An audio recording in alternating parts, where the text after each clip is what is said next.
Hello and welcome to Don Hammond's Arlington Weekly News. I'm Daniel Pineda. We have a great program this week. We have our news stories, community bulletin board, and 55 plus news. But first, a social media reminder. You can watch the Arlington Weekly News on our YouTube channel. That's youtube.com/ArlingtonWeeklyNews and the number 1. Also on Facebook and WERA 96.7 FM. And now on to our first news story for this week. The Virginia Department of Health page provided the following data. For the Arlington District, as of January 3rd, 2023, reported cases over all time, 62,047. This is 199 more all-time reported cases than last week's total of 61,848. As for vaccinations, the VDH site shows that 206,121 people over the age of 5 have received at least one dose of the COVID vaccine as of January the 4th. That is an increase of 24 over the previous week's 206,097 vaccinations. Based on this data, more people are getting sick than are getting vaccinated. Visit vaccines.gov for appointments through pharmacies and other medical providers in and around Arlington County. Also, the Arlington Mill Community Center Curative COVID-19 testing kiosks closed last December. You can find testing locations convenient to you by visiting VDH's test site locator. Get tested if you have symptoms of COVID-19 before large gatherings and after spending time in a crowd. Learn more about the county's COVID-19 response at arlingtonva.us/COVID-19. The following is from a press release from the Virginia Department of Transportation. Repairs are underway on the weight-restricted southbound I-395 Route 1 Exit 8C bridge, according to the Virginia Department of Transportation. The project will improve safety and extend the overall life of the bridge, which carries southbound Route 1 over the 395 express lanes, the northbound I-395 general purpose lanes, and northbound Route 110. The project includes retrolifting and spot painting structural steel and replacing the catcher beam system and strip seal at the joint. During the project, some day and overnight single lane closures may be scheduled, along with occasional overnight full closures of the bridge with detours. The bridge, which was originally built in 1976 and rehabilitated in 1999, is about a fifth of a mile long and averages 20,000 vehicles a day. The $4 million project is financed with federal and state funding and is scheduled for completion in late 2023. Drivers are reminded to use caution when traveling in active work zones. Be alert to new traffic patterns and limit distractions. The year-end holidays are a time of celebration, but they are also the occasion for a considerable amount of criminal activity. Here is an extract from a recent Arlington County crime report. Vehicle tampering, December 29th, 1700 block of North Troy Street. Vehicle tampering, December 29th, 1000 block of North Nelson Street. Vehicle tampering, December 30th, 1500 block of Crystal Drive. Destruction of property, December 30th, 900 block of South Dinwiddie Street. Destruction of property, December 30th, 1300 block of North Oak Street. Larceny, December 30th, 15th Street South at South Joy Street. Larceny from auto, December 30th, 1300 block of North Troy Street. Assault and battery, December 30th, 3100 block of Clarendon Boulevard. Graffiti, December 30th, 900 block of South Buchanan Street. Eluding, December 31st, Columbia Pike at South Orm Street. Vehicle tampering, December 31st, 4000 block of North Randolph Street. Larceny from auto, December 31st, 1500 block of Columbia Pike. Larceny, December 31st, 1200 block of South Fern Street. Assault and battery, December 31st, 1200 block of Crystal Drive. Assault and battery, December 31st, 3500 block of South Ball Street. Larceny, December 31st, 3300 block of Langston Boulevard. Destruction of property, January 1st, 3100 block of Wilson Boulevard. Vehicle tampering, January 1st, 900 block of South Walter Reed Drive. Assault and battery, January 1st, 4200 block of 2nd Road North.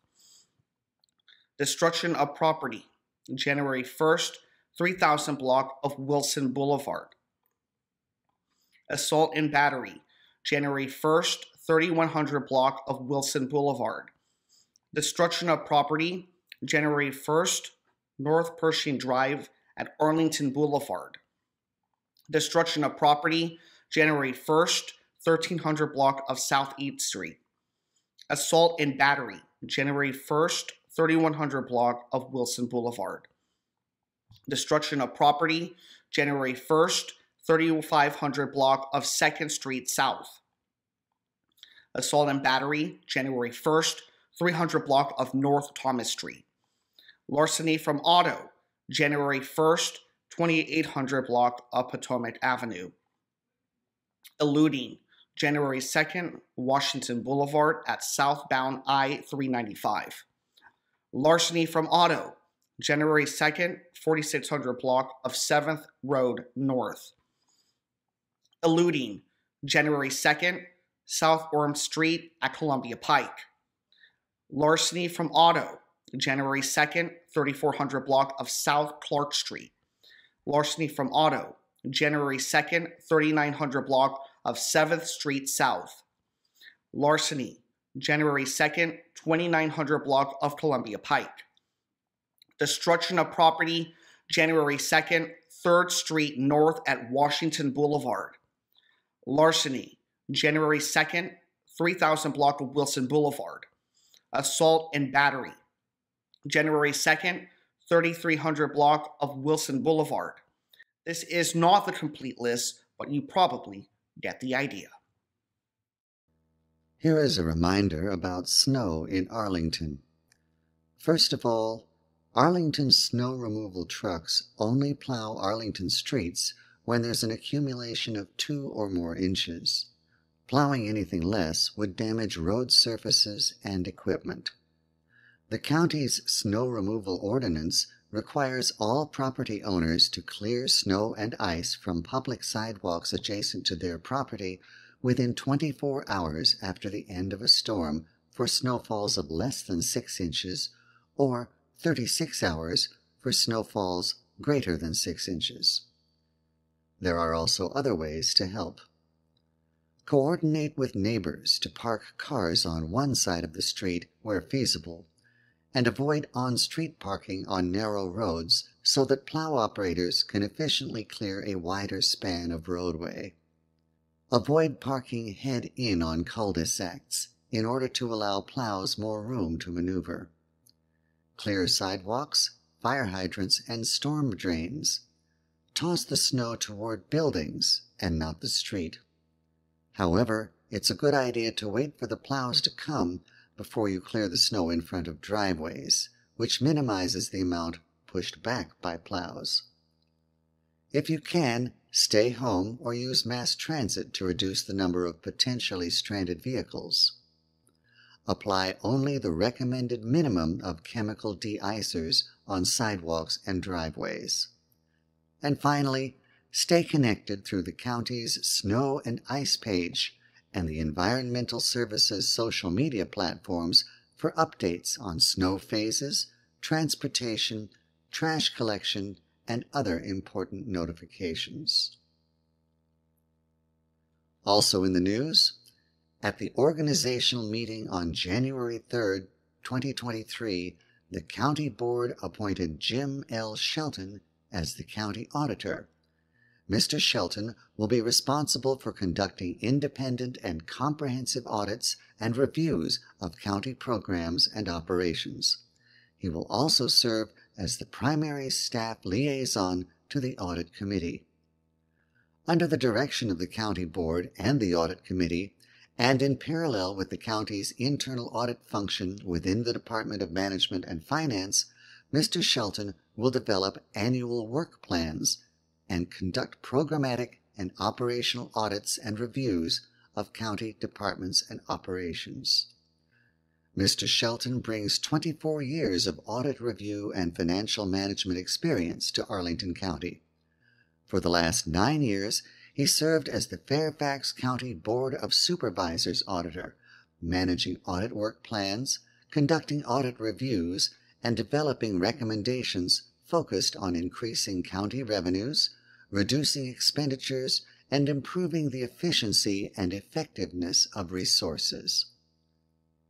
Christian Dorsey, chair of the Arlington County Board and co-chair of its audit committee, said, "The board is excited that Jim Shelton brings a wealth of experience that will grow and mature the office of the county auditor in supporting the board's goal of ensuring that the performance of government provides maximum value for taxpayers." Mr. Shelton holds a BS/BA degree in accounting from Xavier University and an MBA from Fontbonne University. He is also a certified risk professional by the Bank Administration Institute and a Virginia Government Finance Officers Association member. The board voted unanimously to approve Mr. Shelton's contract. He began work with the county on January 5th. Here is a message we received from the Arlington County government. Arlington has achieved its goal of 100% renewable electricity use at all county facilities 2 years ahead of schedule. These facilities include county-owned buildings, streetlights and traffic signals, leased facilities, and the water pollution control plant. The sites are now working off of electricity from sustainable sources, including Dominion Energy Virginia's Green Power Program options for residences and businesses, on-site solar installations at county facilities, and the Maplewood Solar Project in Pittsylvania County, supplying more than 80% of renewable energy to Arlington facilities through offsets. County Board member Katie Crystal said, "We set an ambitious goal for net zero county operations and facilities as part of our overall community energy plan for a fully carbon-neutral community, and we've met it 2 years early. This exciting milestone is the result of cross-sector partnership, innovative approaches, and Arlington's commitment to doing our local part in addressing the global challenge of climate change."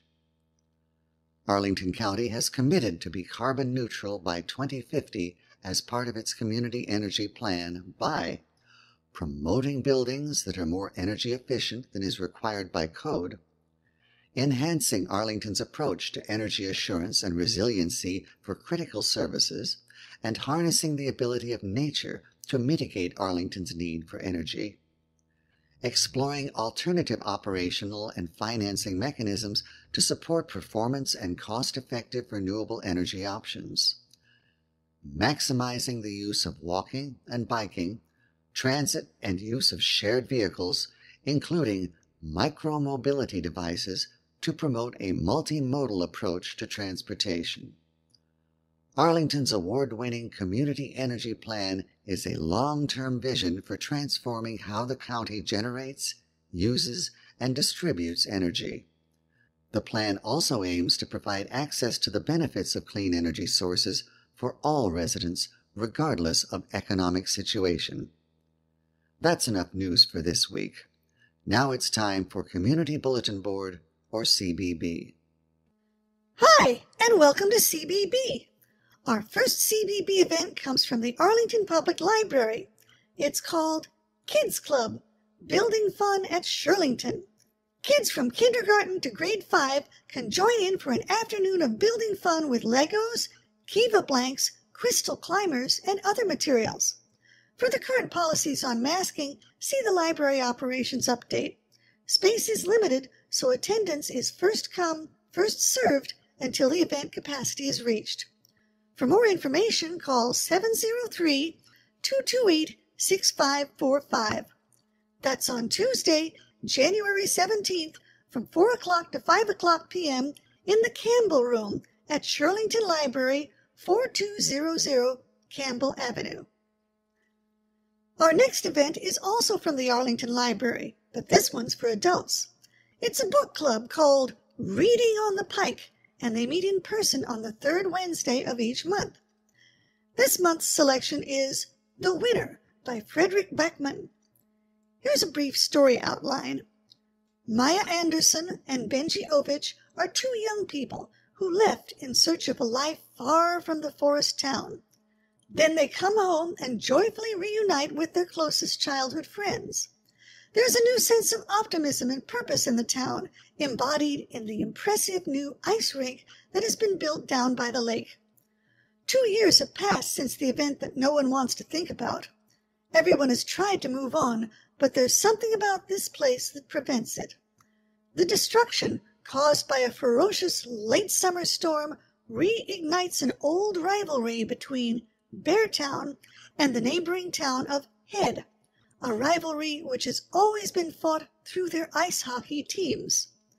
Maya's parents, Peter and Kira, are caught up in an investigation of the hockey club's murky finances, and Amat, once the star of the Beartown team, has lost his way after an injury and a failed attempt to get drafted into the National Hockey League.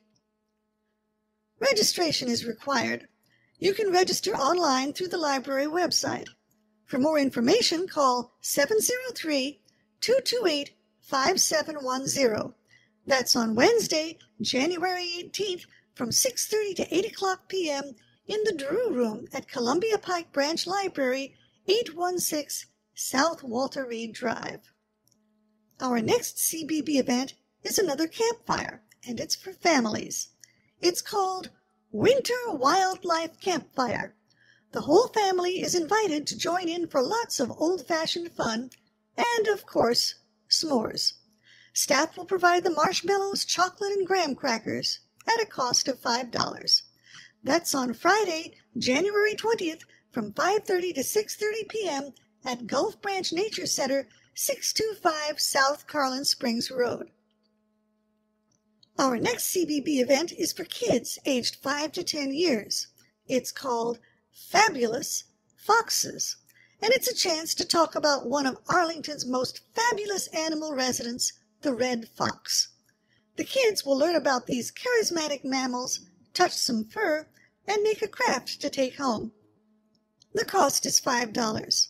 You can register online at the Parks and Recreation website.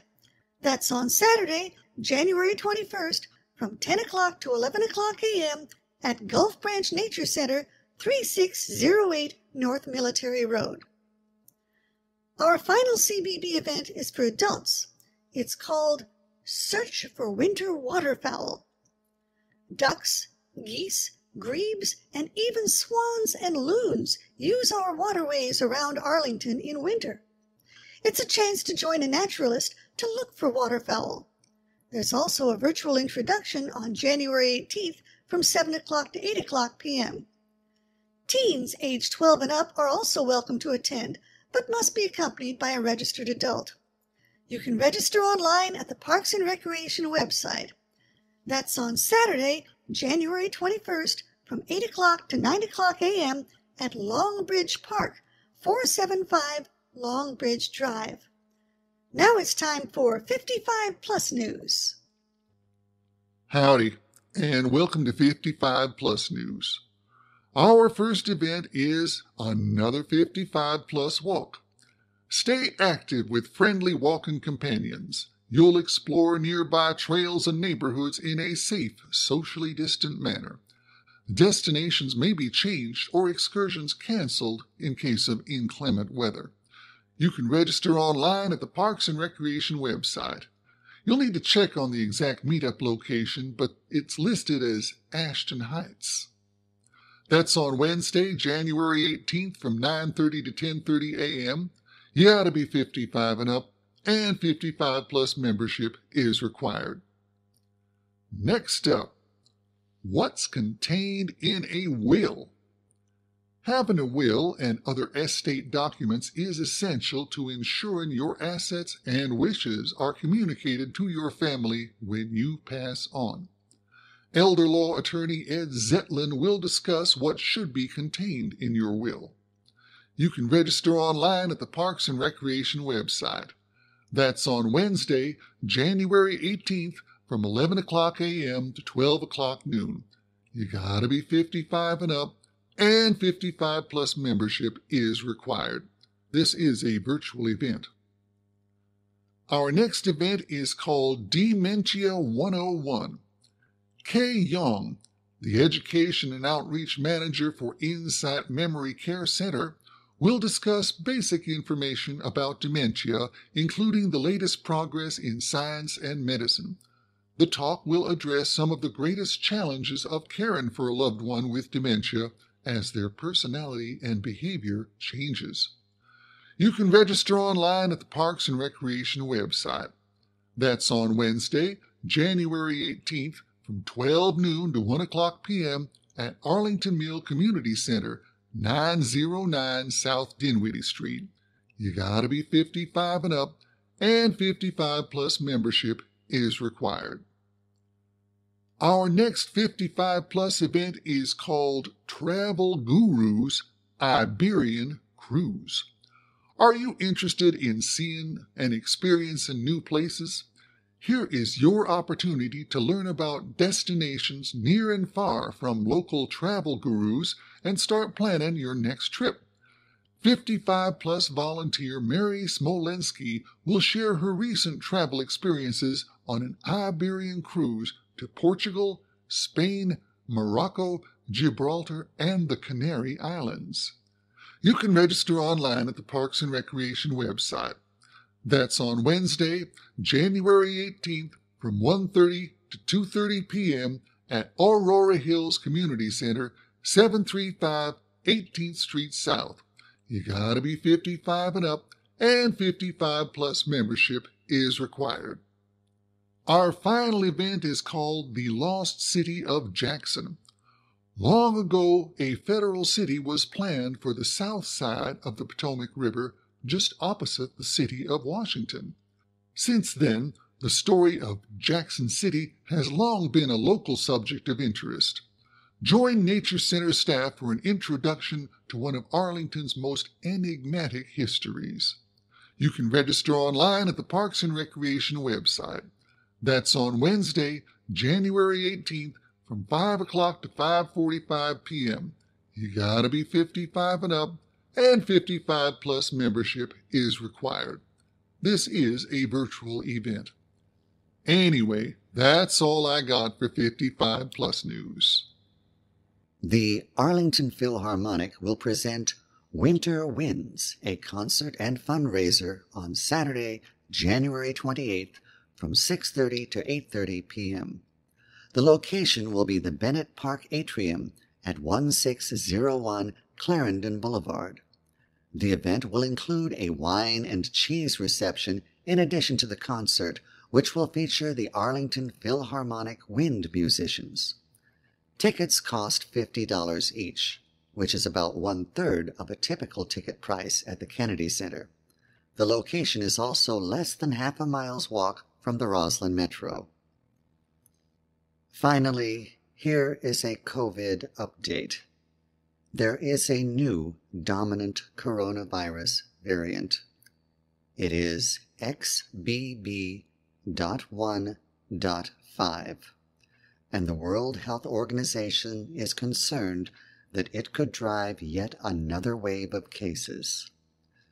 According to Maria von Kerkhove, the World Health Organization's COVID-19 technical lead, we are concerned about its growth advantage, in particular in some countries in Europe and the northeast part of the United States, where XBB.1.5 has rapidly replaced other circulating subvariants.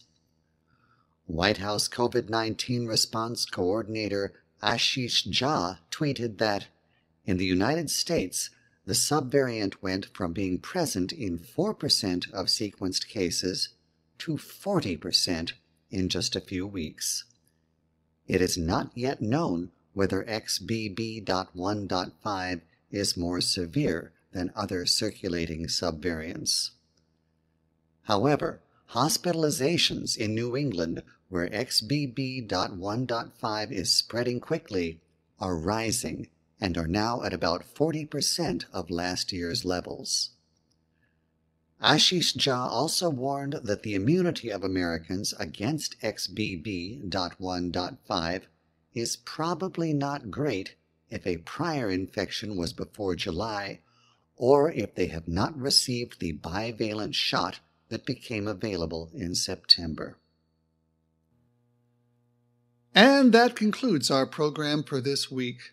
We will be back next week with more news from Arlington. Meanwhile, be very careful, try to be safe, and be well.